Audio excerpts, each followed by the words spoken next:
Dia jual sebanyak 27.7 ribu unit. Lepas tu harga RM2.70 kalau kita buat simple matematik, dia akan dapat lebih kurang dalam RM74,000 Malaysia.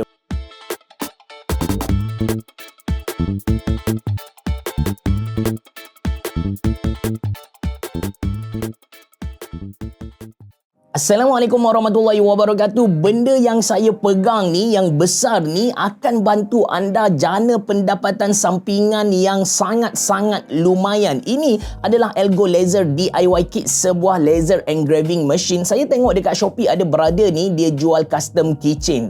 Kita boleh buat nama kita sendiri dekat keychain tu. Dia jual sebanyak 27.7 ribu unit. Lepas tu harga RM2.70 kalau kita buat simple matematik, dia akan dapat lebih kurang dalam RM74,000 Malaysia. Memang lumayan gila. Dia punya kos apa guys? Beli benda Allah ni, macam contoh Elgo Laser DIY Kit, harga dia dalam RM1,400 Malaysia. Kemudian beli kayu untuk buat keychain tu sekali dengan dia punya pemegang besi, lebih kurang dalam 40 sen, 50 sen, dan dia punya bil elektrik. Cara nak kontrol pun senang. Anda just guna smartphone, anda masukkan gambar ataupun tulisan dekat situ, kemudian anda tekan play, machine ni akan buat semua benda kepada kita. So, ada beberapa kelebihan Elgo Laser DIY Kit berbanding dengan mana-mana laser engraving machine dekat luar sana. Yang pertama, of course, dia punya kualiti lah. Dia punya kualiti tu memang cantik gila. Kita boleh control bukan sahaja dia punya speed untuk engrave tu, tapi kita boleh control dia punya power tu. Jadi, kita boleh adjust kedalaman untuk engraving tu. Itu yang pertama. Yang kedua pula, capability dia. Kita bukan sahaja boleh engrave dekat kayu, tapi kalau kita nak buat dekat stainless steel boleh, kita nak buat dekat kek pun boleh guys. Lepas tu lagi kan, saiz dia yang kecil, senang untuk kita pasang, boleh letak dekat mana-mana sahaja, dan of course cara nak guna dia pun simple. Anda boleh guna dia punya app sahaja. So, dalam video kali ni saya akan kongsikan dengan anda cara guna dia, kemudian saya punya user experience, apa yang saya dah hasilkan dengan Elgo Laser DIY Kit ni. Untuk itu kita unbox dulu. First kali bila kita unbox, kita akan dipersembahkan dengan dua kotak ni, satu warna biru dan satu lagi warna orange. Di dalam kotak ni ada dia punya user manual dan ada juga beberapa material yang dia bagi untuk kita main-main. Di bawah dia ada satu ini plywood untuk kita main-main jugalah, ataupun untuk kita lapik bila mana kita nak engrave something. Bawah tadi semua, nah ini semua aksesori, semua part yang kita kena pasang sendiri. Banyak, tapi anda jangan risau sebab tak complicated pun sebenarnya. Saya keluarkan dulu semua parts yang dia bagi kepada kita ni. Okey, ini motherboard. Dekat sini ada semua input output connection, ada button-button, ada lock and ada wifi antena lah. Kabel yang dia bagi pun jenis flat, senang untuk kita selit dekat mana-mana in case anda nak buat kabel management. Seterusnya, laser main unit dia ada cover merah dekat depan supaya dapat lindung mata kita dari cahaya yang berbahaya. Lepas tu ini belt untuk pergerakan dia, ini pula stand frame, kemudian ada kabel USB-C ke USB-A kalau kita nak cucuk ke kita punya PC, agak panjang. Lepas tu ada connector untuk frame bucu-bucu tu. Nanti saya tunjuk cara pasang dia macam mana, jangan risau. Ini pun connector tapi untuk bahagian bawah dia. Kemudian ini screwdriver, Allen key dan seangkatan dengannya. Cuma dalam plastik ni yang paling penting adalah dia punya key untuk kita lock dia. Cara pasang Elgo Laser DIY Kit ni, first kali ambil 4 batang besi yang dia bagi, 2 panjang 2 pendek, jadikan dia satu frame yang besar. Actually dekat satu batang untuk yang panjang, satu untuk yang pendek, satu ada macam ada unit macam pembaris lah. So ini akan jadi kita punya paksi nanti. Lagakan dua ni dan skru guna Allen key yang dia bagi. Repeat benda sama dekat 2 batang besi yang lain, jadikan dia satu frame yang besar. Macam saya cerita tu lah. Langkah seterusnya, pasang laser ke satu batang yang bermotor. Yang ni memang obvious gila, anda tak akan tertukar punya. Lepas tu anda slide in sahaja ke frame yang anda buat tadi. Dia akan bergerak lah. Cuma sekarang kita belum pasang belt saja, jadi pergerakan dia tu tak smooth sangat. Kemudian guna L-shape holder, pasang dekat bawah bucu frame tadi, ketatkan ke 4 bucu. Guna Allen key yang dia bagi juga, skru ke lubang yang paling luar. Lubang yang paling dalam tu kita akan pasang kaki dia. sahaja. Mesin laser kita ni pun dah nampak rupa orang kata. Ambil plate yang berwarna merah, skru dekat hujung frame, tapi skru kat lubang dalam dulu. Lubang paling luar tu tak payah buat apa-apa, nanti kita pasang belt baru kita settlekan dia punya skru dekat sini lah. Now ambil tali getah atau belt, masukkan ikut roller yang ada dekat slider bermotor. Dalam video mungkin nampak macam complicated kan, tapi trust me, tak susah sangat. Jangan risau, jangan bimbang. Kemudian tarik belt ni sampai ke hujung, masukkan ke dalam lubang halus dekat plate merah tadi. Kemudian kita tarik, kita akan ikat guna washer. Cara dia ikat tu menarik jugalah, sebab dia sekadar ketatkan washer tu ke dinding plate merah tu sahaja. Tapi as long as dia berfungsi, kita kata okey lah kan. Tak ada masalah. Cuma anda kena pastikan dia ketat, dia tali tu dia tegang betul-betul. Kalau tak, pergerakan dia punya slider ni tak jadi smooth lah. Next, ambil satu lagi plate merah atau sebenarnya tapak untuk stopper, pasang dekat belakang angka kosong dekat frame yang ada nombor tu. Pasang dekat belakang tu, atas dia kita akan letak limit switch. Jadi kalau dia punya slider ni bersentuh dengan limit switch tu, dia consider sebagai kosong lah.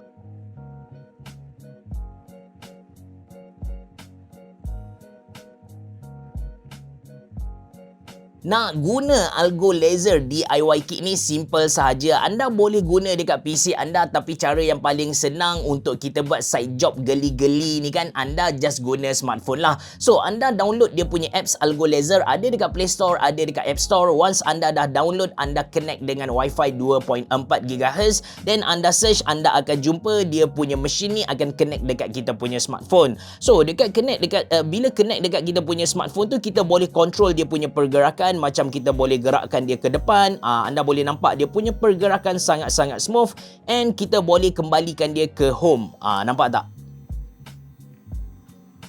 Lepas tu kita boleh baiki dia punya speed tu, gerak secara perlahan ataupun laju based on keperluan kita. Dekat bahagian bawah ni ada laser, ada fan, ada light. Tapi yang paling penting sebenarnya adalah dekat carving ni. So kita bukan sahaja boleh engrave gambar, kita bukan sahaja boleh engrave teks, tapi kalau kita tengok dekat sini, apa yang dia offer kepada kita sangat-sangat menarik. Ada album dekat sini untuk kita engrave gambar, ini teks untuk kita engrave nama kita. Lepas tu ada history, ada file, ada barcode, in case anda nak buat barcode dekat anda punya kotak ataupun dekat plastik.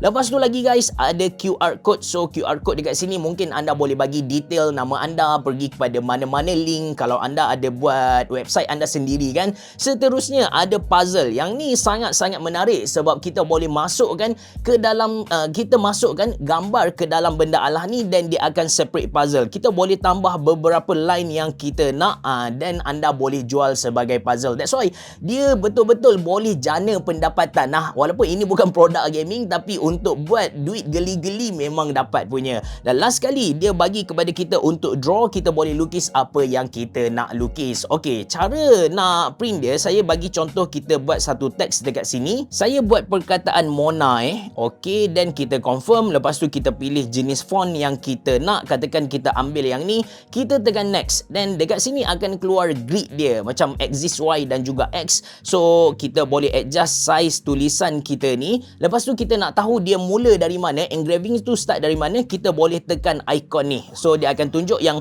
engraving akan berlaku di kawasan ni. So kita pun ambil kita punya anything material yang kita nak engrave tu, kita sesuaikan dengan dia punya kedudukan. Step seterusnya, anda tak boleh terus engrave, anda kena baiki pula dia punya configuration. Macam contoh mode dia, quality, direction, and yang paling penting sebenarnya adalah speed tu. Mula-mula saya fikir macam kalau kita pakai surface yang kita kata lembut kan, kita kena buat speed yang sangat laju. Dan kalau kita pakai surface yang keras macam stainless steel, kita kena pakai speed yang paling perlahan lah. Mula-mula saya fikir macam tu. Tapi bila saya buat untuk kayu tu memang tak ada masalah. Saya bagi contoh kejap lagi saya akan bagi yang lagi detail. Okey, gambar anak saya ni, yang ni saya engrave dengan speed yang sangat laju, manakala tulisan ni saya engrave dengan speed yang kita kata pertengahan lah. Jadi kita akan akan dapat hasil macam ni. Kemudian saya cuba engrave dekat besi, dekat keychain besi. Saya guna speed yang paling perlahan, 100 mm per minit, lebih kurang macam tu. Tapi dia tak tinggalkan apa-apa hasil. Jadi saya contact orang Elgo Laser minta bantuan dia. Dia pun bagi list. Rupa-rupanya untuk kita engrave something ke atas material ni, dia bukanlah guna teori yang mudah macam saya cerita tadi. Kita kena check satu persatu. Okey, kalau material A berapa speed yang diperlukan, material B berapa speed yang diperlukan, material C berapa speed yang diperlukan. Jadi ini yang menyebabkan mungkin pada peringkat awal tu kita kata rumit sikit, tapi lepas anda dah biasa, insya-Allah tak ada masalah langsung. Seterusnya dekat sini bila kita dah settle kita tekan start sahaja. Lepas tu dia akan upload data tadi ke dalam dia punya motherboard, and dekat sini kita boleh tekan play, kita boleh tekan pause, and kita boleh tekan stop. Katakan ada emergency, anda tadi anda ingat sini kan, lepas tu dia pergi engrave tempat lain, jangan risau, anda boleh tekan emergency button dekat sini, dia akan stop secara serta-merta. Okey, saya nak tunjuk kepada anda hasil-hasil yang saya buat. Ada yang cantik gila, ada yang fail.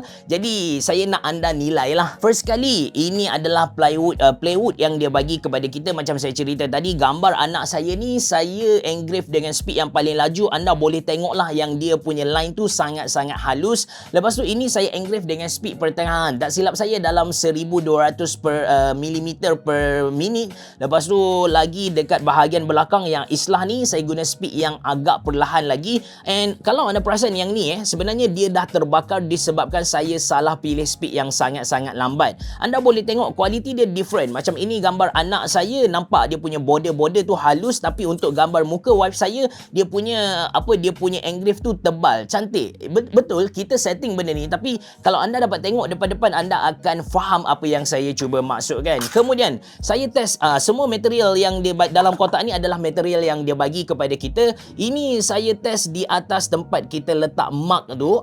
Ini adalah material kayu, tapi bukanlah material kayu yang kita kata kuat gila. So saya punya engraving saya guna speed yang sangat laju, jadi dia punya engraving tu tak cantik sangat. Lagipun masa saya buat ni saya tak ikut dia punya alur kayu, so memang tak cantik. Lepas tu saya engrave Luffy Nika ni kan, mula-mula nampak smooth je. Dia start dari sini semua nampak smooth je. Tiba-tiba saya punya tali ni dia tersangkut dekat bahagian hadapan, jadi anda boleh nampak dia punya image tu jadi tak cantik. Sepatutnya dia go straight saja macam ni, tapi sampai sini tiba-tiba bermasalah. Lepas tu lagi kan, ini lagi menarik untuk saya kongsikan dengan anda. Ini yang saya cerita kepada anda tadi, saya buat speed yang paling perlahan tapi tak keluarkan apa-apa hasil. Bila saya tanya mereka suruh saya baiki speed ke 1000 mm per minit. So saya dapat hasil yang quite puas hatilah. Sebelum tu saya dapat yang tak berapa cantik, but now saya dapat yang okey. Anda boleh baca ada tulisan Shiba dekat sini, and di bahagian belakang ada Ashraf Jeffrey Mona Lisa PC. Ini saya engrave secara berlainan. Mula-mula saya engrave Ashraf Jeffrey, dan saya susun balik, saya pun print Mona Lisa, engrave Mona Lisa PC. Seterusnya ini di atas macam plastik sahaja pun boleh buat. Lepas tu ini adalah keychain kayu. Anda boleh nampak dalam juga, sebab dia memang bergantung kepada speed engrave tu sendiri. Lepas tu ini di bahagian belakang saya buat Samurai Yakiniku. Dia tidak berada di bahagian tengah sebab ini adalah material kayu yang kedua saya print, saya engrave selepas saya main dekat dia punya plywood ni lah. Lepas tu lagi guys, saya ada buat di atas saya punya casing iPhone. Casing ni dia bukanlah casing yang mahal, saya beli dalam RM5 ataupun RM10 sahaja. Dia punya engrave ni sangat cantik. Mula-mula saya engrave Ashraf Jeffrey, dan di bahagian bawah saya engrave dia punya saya punya QR code. Tapi QR code ni kan, disebabkan speed saya engrave tu dia tak kena dengan material ni, ada tempat yang kita kata terbakar. Bila kita scan tu tak jadilah QR code ni, macam tak functioning. So untuk print di atas material yang macam ni di belakang casing kita kena buat speed yang agak laju, tapi bukan yang paling laju punya. Lepas tu lagi saya ada print di atas macam ini, material dia macam leather. Dalam ni kita boleh letak kita punya nota dan sebagainya. Saya print dengan speed pertengahan macam tu. Di bahagian bawah sekali ni macam ada kesan terbakar, tapi di bahagian atas saya boleh bagi tahu kepada anda perfect lah. Masa engrave benda Allah ni dia keluarkan bau yang sangat tidak menyenangkan. That's why kalau anda nak guna Elgo Ergo Laser DIY Kit ni, saya sarankan anda guna di tempat yang terbuka, bukan tertutup macam saya ni. Sebagai kesimpulan, dia bukanlah satu produk yang mesti dibeli oleh semua orang, tapi seriously kalau anda nak buat side job geli-geli, nak jual custom kitchen dekat TikTok ke, dekat Shopee ke, ataupun perhiasan dinding, buat hot coffee dan sebagainya, saya sangat sarankan anda untuk beli Ergo Laser DIY Kit ni. Untuk pengetahuan anda, engrave laser machine ni agak mahal dan dia makan space yang sangat besar sebenarnya, tapi sekarang mereka dah buat dalam bentuk yang kita consider sebagai portable lah. Saiz dia compact and anda boleh print dengan anda boleh engrave dengan saiz yang agak besar. A4 pun tak ada masalah. Jadi kalau anda berminat untuk beli Ergo Laser DIY Kit ni, saya sediakan link dalam ruangan description box below. Terima kasih kerana menonton. Assalamualaikum warahmatullahi wabarakatuh. Jumpa lagi.